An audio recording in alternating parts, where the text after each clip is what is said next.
Hey everyone. As you know, my name is Robert. You guys probably friends on me with Facebook, Instagram, whatever. This is a new project I have going. I'm trying to get like my own little sports video blog, however you want to call it, going. Just because I love sports, and eventually I just want to have my opinion heard about it. So if you do watch this, be nice to me. Don't hate on me too much. It's just my opinion. You can like it or love it. Once I upload this to YouTube, Facebook, and possibly Instagram, like, comment, share, get my name out there.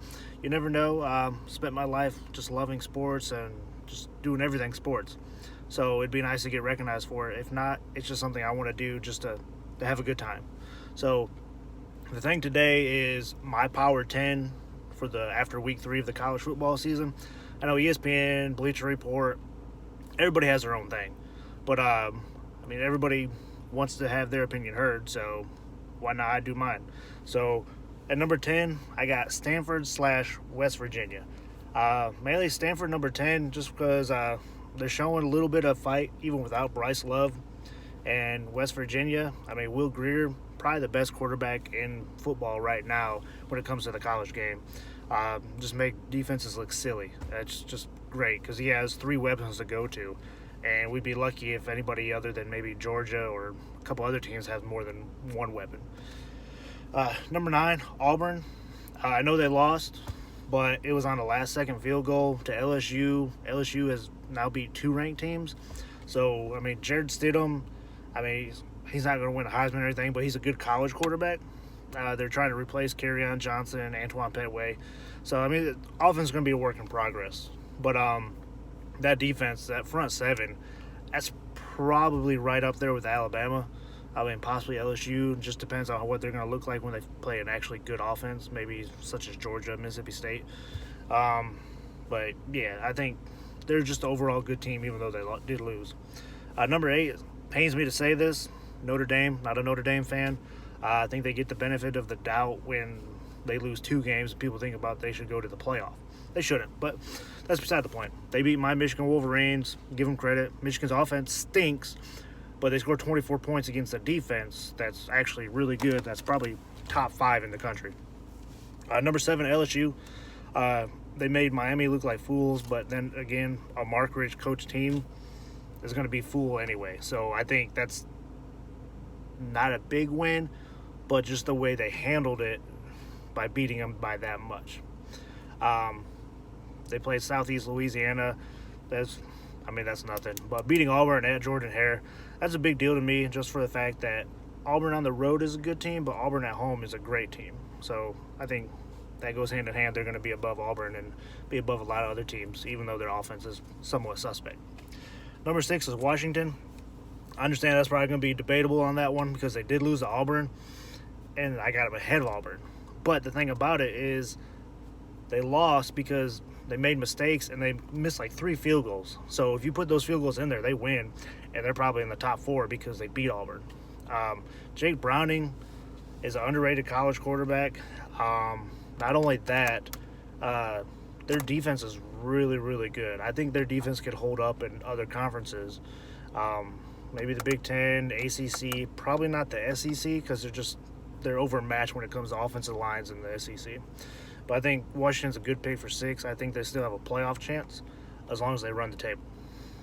Number 5 is the team that everybody hates right now, that I really hate, but I'm just give credit where credit's due, is Ohio. I'm not going to say Ohio, you know what, because as a Michigan fan, we just don't do that. Dwayne Haskins is really good. I hate to say it, I went to the Michigan-Ohio State game last year after J.T. Barrett went down, and he did a great job. I just don't think they're that good just for the fact that they struggle with TCU. TCU's defense isn't as good as what it used to be when it was in the Mountain West. But, I mean, they scored 40 points against them, so give credit where credit's due. But the first 2 games are cupcakes, Rutgers and Oregon State. Oregon State's baseball team is probably better than their football team, even in football. But number 4 is Oklahoma. Kyler Murray, that's a stud. I think he's dumb for going to play baseball, but, I mean, he's going where the money is. He's short. I think he's like better version of Joe Hamilton back in the day with Georgia Tech, but he has a lot better options when it comes to everybody. Um, they lost Ronnie Anderson, which is a big deal. He could have been a front runner for the Heisman, just depending on how their offense rolled.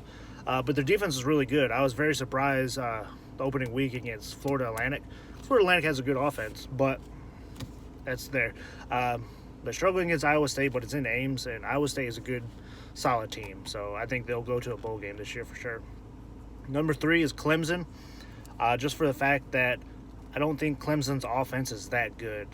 They struggle running against teams that matter. They struggled running against A&M. I mean, they opened it up a little bit. Of course, they beat Georgia Southern, ran for a bunch of yards. ETN had like 160 yards, but it was against Georgia Southern. So, I mean, it's not really much.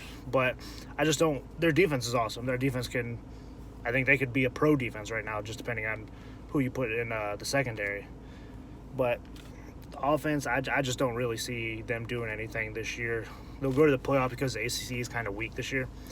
But I don't think they'll get to the national championship game unless they play like in Ohio or maybe at Washington, because they'll be bigger than them on the offensive defensive lines. Number 2 is where I live, good old Georgia. Jake Fromm is steady as can be, making Warner Robins proud, who went to Houston County, as most of you guys are probably listening, if you guys do listen to this, where we all live. But I mean, Swift, Holyfield is truly underrated. He should have been playing more his first couple of years.